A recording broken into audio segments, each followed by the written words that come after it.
ఎన్టీఆర్ స్వగ్రామం కృష్ణా జిల్లా నిమ్మకూరు. ఆయనకు చిరకాల మిత్రుడు పొట్లూరి వెంకటనారాయణ. ఆయన ఎన్టీఆర్ పాత సినిమాలన్నీ కొనేసి లక్ష్మీనారాయణ పిక్చర్స్ పేరుతో విజయవాడలో డిస్ట్రిబ్యూషన్ కంపెనీని నిర్వహించేవారు. వెంకటనారాయణకు ఎన్టీఆర్తో సినిమా తీయాలనే కోరిక బాగా ఉండేది.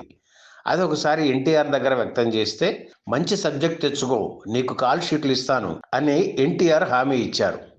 అన్నీ మీరే చూసి పెట్టండి అని ఎన్టీఆర్ను కోరితే, సరే పౌరాణికాన్ని తీయి, నా దగ్గర బోలెడు కాస్ట్యూమ్స్ ఉన్నాయి, నీకు ఖర్చు ఆదా అవుతుంది అని సలహా ఇచ్చారు ఎన్టీఆర్.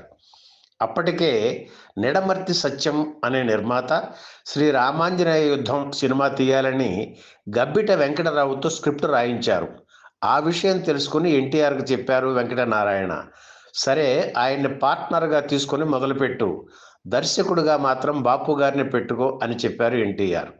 అలా బాపు దర్శకత్వంలో ఎన్టీఆర్ నటించిన తొలి చిత్రం శ్రీ రామాంజనేయ యుద్ధం మొదలై 1975లో విడుదలైంది.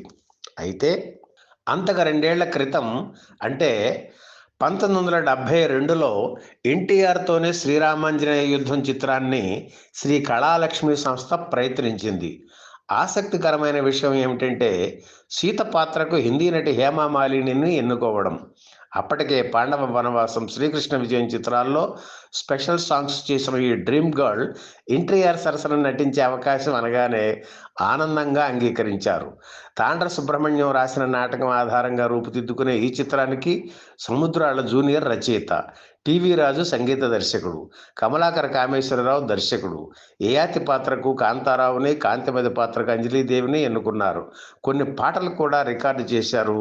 అయితే ఎందువల్లో ఈ సినిమా ముందుకు నడవలేదు.